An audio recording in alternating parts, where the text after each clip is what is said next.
Hi, I am Roosevelt Robinson. What I always like to tell people is this is what left the Roosevelt. Because Roosevelt, I've been doing this here for, oh man, I can't hardly remember, for 54 years. I started doing this here when I was 21 years old. And yeah, as you can see, I'm a long way from 21 right now. But I love beekeeping. And I started doing beekeeping back in '66. And I am, most of my job now is bee raising queens. So we raise queens, lots and lots of queens. And I do a lot of hive teaching and a lot of hive tours and lessons. You name it, I have did it all, okay? Okay, I started beekeeping when I came out, at least when I came out of high school. I came out of high school in 1964. Came out of high school over in Brenham. I came to help my dad on the farm for a while, and I got married, so therefore I really had to go to work. So I branched out and started looking for a job, and I had a hard time finding a job because mom and dad wasn't able to send me to college then. But I have two daughters, and I was able to get them through college, so I really had to go to work. So anyway, I started looking for a job with all the Brenham, Bryan College Station, Navasota, and Hempstead. They were looking for a job. I couldn't find a job. So I decided to go back to Navasota, and I went to the Navasota Examiner newspaper. And I got a newspaper, and I looked in the want ad. The want ad said, "We need a young man to start waking honeybees." I was a young man then. So anyway, I grabbed the newspaper, and I looked at the direction how to get out here. So I was so excited about going to work. So I got in my vehicle. I was coming on out here, and I was driving fast. Then all of a sudden, I slowed down. I said, honeybees. See, I wasn't thinking about those things could sting. I slowed down. I said, oh man. I drove, okay. But I was like this here. I figure if one man can do it, I can do it too. Said 21 years old, I thought I could do anything. You gave me a chance. So anyway, I drove on out here. I got out my vehicle. I was looking at some guys that work here. They were walking around. I was looking at them, and I was trying to see what did the bees have on them all swole up or anything. But I looked at them. I said, well, they all look pretty normal. But anyway, then after about that time, the old man Roy Weaver came out the office. He said, son, I hear you looking for a job. I said, yes. He said, come on inside, I'll talk to you. He said, my two boys usually talk to you, but they out in the bee yard. He said, come on and have a seat. So we sat down and got to talking about the bees and this and that. And he said, do you think you can put your hands into a hive of bees? I said, whoa. I see these men walking around out here. Don't they put their hands into a hive of bees? He said, yeah. I said, by golly, I can do it too. So I did it. I've been doing it since 1966. They've been buzzing me, and I've been buzzing them. And I enjoy being buzzed. So I really, really love taking care of bees, okay? I really do. We produce lots and lots of queens. And every year carries its color. And that color is very important. And because it also helps us to know how old she is, and it also helps us to find her in the hive. Because you only got one queen per hive. Then if you put a mark on her back or thorax, it really helps us to find her because you got thousands and thousands of bees in that hive. Okay, then anyway, when we find it, okay, like we using 2020 this year. Okay, if we go into that hive, says 2022, and we got the blue dot queen in there. And she's doing a marvelous job, making lots of honey, and her bees are real gentle, not aggressive. Okay, by she being an older queen, we're going to save her and bring her in and try to raise for a breeder queen, really, a breeder queen. And we want to raise more queens off of her. So therefore, we have to bring her in, and then we graft from her, what we call grafting. So that's how we raise our queen. We won't get into that. But anyway, then another thing, if we go into that hive, say 2022, and that blue dot queen is in there, and she got making lots of honey, and got lots of bees, but if her bees are real aggressive and want to sting, we don't care about that. We're going to find her and pinch her head. And then when we pinch her head, we're going to give them a younger queen. And hopefully, by that old queen, that old mean queen, when all her bees die off, then that young queen, maybe her bees be taken over. Then we won't have all the aggressive bees. We cannot afford to have a mean hive around here. We have too much activities going on. So we like to breed gentle bees.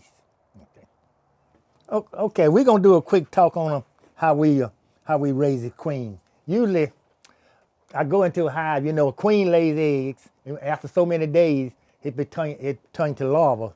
So therefore, we like for the larva to be around about 72 hours old, so we can get it to hatch out on a certain day. So therefore, I go into a hive, take all the bees off, and bring it inside to the ladies, and then they can look in. They pretty good at getting the right size larva. They get the larva out of the comb and put in one of these little cell cups. Put in these cell cups. They fill it all with larva. Then we get a hive. We put 8 to 10 pounds of bees into that hive. And that hive has to be queenless, no queen. In order meant for them to raise a queen, because every hive knows it's supposed to have a queen. So that's what the bees go to work and try to raise themselves a queen. So what they do, they feed that larva what we call royal jelly. And royal jelly, that's an ornament for it to hatch out to be a queen. Then within a few days, it's gonna be a queen cell. And so we have to get that queen cell out of that hive, what started them, and put them to another little hive. And for the queen can hatch out, and then that's why she hatches out, and she be the virgin. After a few days, she ready to go out and fly and mate with the drone. Then after she mate with the drone, she come back to her little newt where she just left. Then after 3 or 4 days, she ought to be laying. Then our girls go out with a little cage and they catch them and they mark them, whatever color we marking this year. They mark them and cage them up. They ready to be used or shipped through the mail, whatever, okay? Okay, a good hive can produce you, I'd say about 6 pounds of bees. And cause they're gonna average, cause some hives can produce more. And about 6 pounds of honey. Now about how many bees that is, that's lots of bees. But a real good hive can produce you 6 to sometimes more than 6 pounds of honey. Excuse me, bees. Plus honey too. Okay, now this is what you call a foundation. It's just like as you building any kind of building, you gotta have a good foundation. So this is the foundation for the bees to start building their comb on. If you look at it real close, they got the little cells in there, at least they call them hex. And the bees gonna build it out so neat. They'll build it out into a comb. And then once they build it out into a comb, if it's a honeycomb, they gonna put honey in it. If you put in the queen in her brood nest, what brood chambers, that's why she start laying eggs. She mostly gonna lay all the eggs in the center and put comb around on the other side. But you got to give them a foundation, cause the bee will build it. They'll build out of it without foundation, but they gonna make a mess out of it. So if you give them a foundation, they'll do a whole lot better job on it. Okay, now about how you wanna harvest your honey. Now, if you only got 2 or 3 hives and don't have many empty supers to put on, as they fill up, if you want to just do it maybe once a year, but you need several empty supers. So as they fill, they keep them extracting 2 or 3 times a year. You have your empty supers. As they fill up, put you another empty on top. Then they fill that one up, put you another empty on top. Then till almost the season almost over with, then you can go ahead and start extracting. Figure the best thing to do, have you an empty super that do it once a year. But if you don't have many super, like I say, you're gonna have to, as they fill up, go ahead and extract it. When you finish extracting, hurry up and put it right back on, okay? But so therefore, you have to do it more than once a year. But if you got several honey supers, and you want to do it once a year, just stack until about the season almost over with, but make sure you leave them enough honey for the winter time. Because when fall starts coming in late fall, they're not going to make much honey. You want to leave them enough honey for to make it till next spring. Okay, now his certain kind of protective gear you need. It's according to what are you doing to a beehive. If you we got what we call shaking packages. You go into a hive, we're gonna shake bees out of it. We're gonna get some bees out of that hive and put them into your shaker boxes. Then we'll end up put them into a package. But the way you get the bees out, you go into the hive. You know, a hive is in section. You take it super by super. You take that super and put it on top of what we call a shaker box. And you smoke it. You smoke it down real good.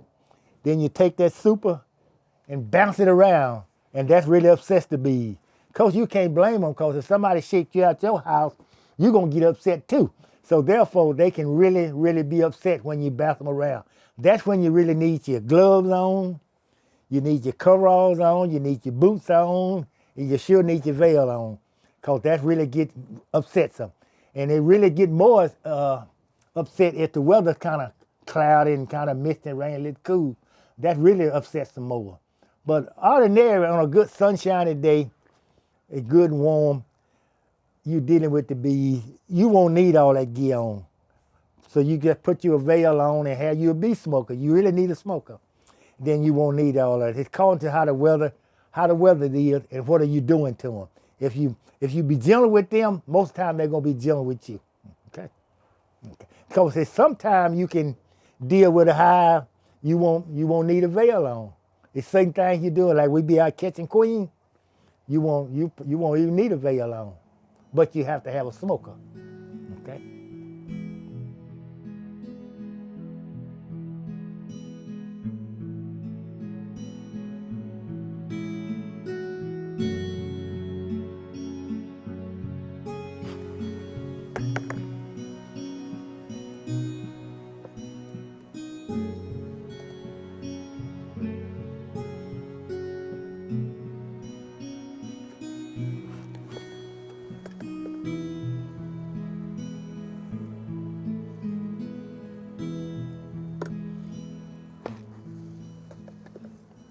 Now what you're looking at here now is all of these are females. And the queen, like I said, the queen is the mother of all of these bees you're looking at here.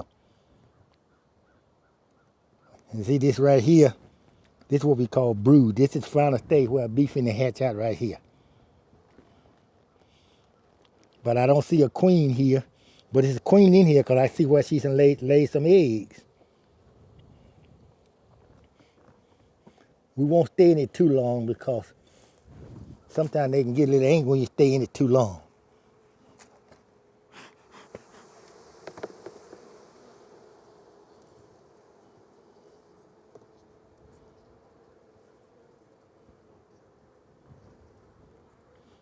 But this is a good hive. See all these bees? Like I said, it's hard to tell you how many bees in here.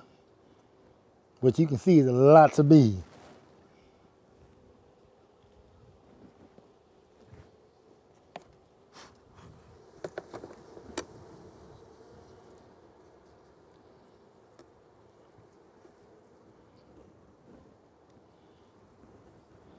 Now you see this right here?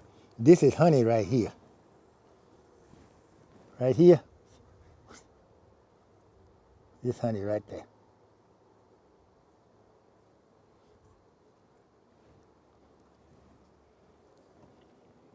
All on this whole frame is full of honey.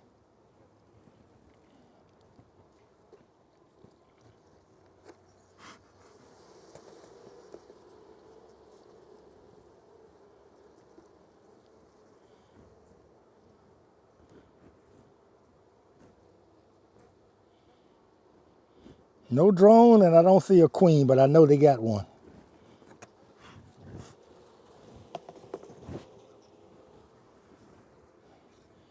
This one I was telling you about the good, get the larva out, they get the larva out of these little cells here. That's why the queen lays her eggs, right there.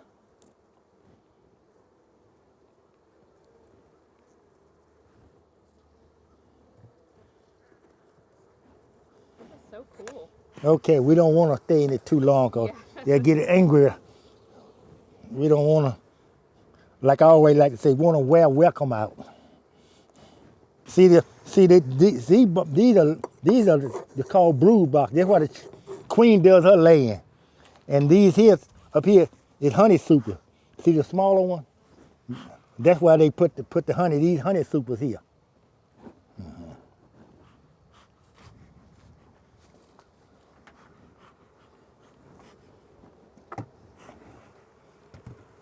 If you notice, some of them combs are much bigger than others. Those are the queen that does her laying. Hi, I'm Mitzi Camp. I'm store manager at Bee Weaver in Navasota, and I've been here since we opened it in 2015. So right now I'm making vanilla caramel with cardamom. We make about 30 different honeys here on property, and we infuse them with our local honey. And they have we have so many different flavors that we can't even keep up with them.